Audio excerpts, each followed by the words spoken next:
ধর্ষণ করে খুন করা হয়েছে, তাকে কি আরো কেউ জড়িত রয়েছে নাকি শুধু সঞ্জয় রায়ই জড়িত, তা নিয়ে কিন্তু ইতিমধ্যে প্রশ্ন উঠতে শুরু করেছে। কারণ ইতিমধ্যে সোশ্যাল মিডিয়াতে ভাইরাল হতে শুরু করেছে অডিও ক্লিপ, এবং সেই অডিও ক্লিপে দেখা যাচ্ছে যে আপনাদেরকে জানিয়ে রাখি, অডিও ক্লিপ কিন্তু আরজি কর মেডিকেল কলেজের একজন ইন্টার্নের সঙ্গে মেডিকেল কলেজের পিজিডি ডাক্তারের কথা আলাপ হয়েছে, এবং সেখানে কিন্তু সরাসরি বিভিন্ন রকম তথ্য উঠে এসেছে। যদিও এই ভাইরাল হওয়া অডিও ক্লিপ বাংলা হান্টের তরফ থেকে সত্যতা যাচাই করা হয়নি। ঠিক কি কথা হয়েছে খুন আলাপের মধ্যে, তা আপনাদেরকে সরাসরি শোনাবো।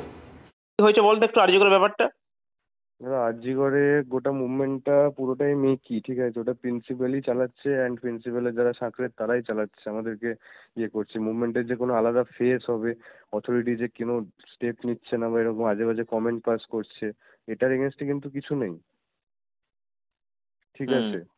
এবং আমাদের উপর বাইরের লোকজন ডিপেন্ড করে এত কিছু করছে, অবভিয়াসলি ভালো লাগছে, বাট আমরা নিজেরাই সাস্টেনেবল নই, because RG Kar has a history of suppressing it's righteous movements, তোমরাও জানো দাদা। অ্যান্ড এখানে কালকে একটা ভিডিও এসেছিল যে একটা সিভিক ভলেন্টিয়ারকে অ্যারেস্ট করেছে, ওটা একটা স্কেপগোট ছিল, ওটার সঙ্গে সঙ্গে আমরা হুইসেল ব্লো করেছি, বাট অথরিটি চেয়েছিল যে হ্যাঁ ওটাতে আমরা ভুলে যাব, কিন্তু ওরা তো জানে না যে অ্যাটলিস্ট সেইটুকু আইকিউ তো আছে যে মানুষ বুঝতে পারবে ওটা ওর পক্ষে করা সম্ভব কিনা। যে পোস্টমর্টম রিপোর্টে যেরকম ইনজুরিজ আছে দিদির, হ্যাঁ তাতে দাদা একজনের কাজ তো নয়, মিনিমাম 2 বা 3 জন। কারা হতে পারে, কি সাসপেক্ট করছিস তোর আরজি করের ছেলেরা? আমরা দাদা সাসপেক্ট করছি এটা ইন্টার্নের কাজ, ঠিক আছে? এবং যে ইন্টার্ন, তার যথেষ্ট পলিটিক্যাল ব্যাকগ্রাউন্ড আছে, তার ফ্যামিলি মেম্বারও যথেষ্ট উচ্চ পদস্থ, ঠিক আছে? নাম নিতে পারবো না, কারণ দাদা আমারই সমস্যা হয়ে যাবে, বাট না, নাম নিতে হবে না, একদম নাম নিতে হবে না।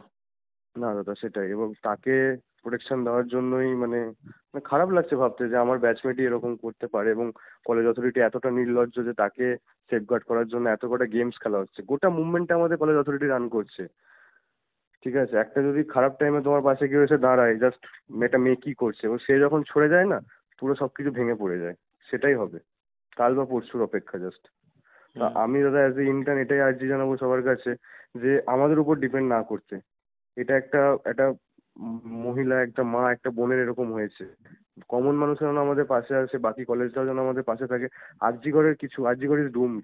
আরজিকর থেকে কিছু এক্সপেক্ট করো না। ক্রাইম সিন যেখানে হয়েছে, যেখানে সাসপেক্ট লুকিয়ে আছে, সে যে কেউ হতে পারে, অথরিটির হয়তো কোনো লোক, হ্যাঁ সে অথরিটির অবভিয়াসলি, হয়তো নয়, তো সেখানে দাদা আমাদের থেকে কিছু এক্সপেক্ট করো না, এটাই বলার।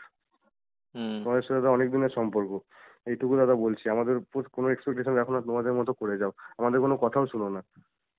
মানে তোমাদের পিজিটি আজকে এসেছিল, খুব ভালো লেগেছিল যে দাদা এসছে, তো আমাদের ছেলেপিলেরাই মানে সাইড থেকে করে দিয়েছে কাজকর্ম, হাত তুলেছে, পুলিশরাও সেখানে করেছে।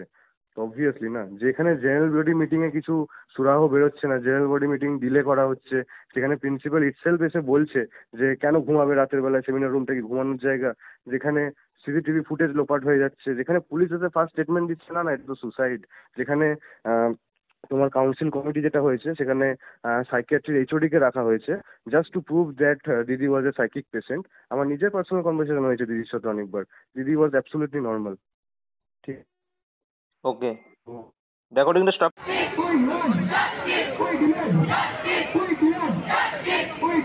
Justice!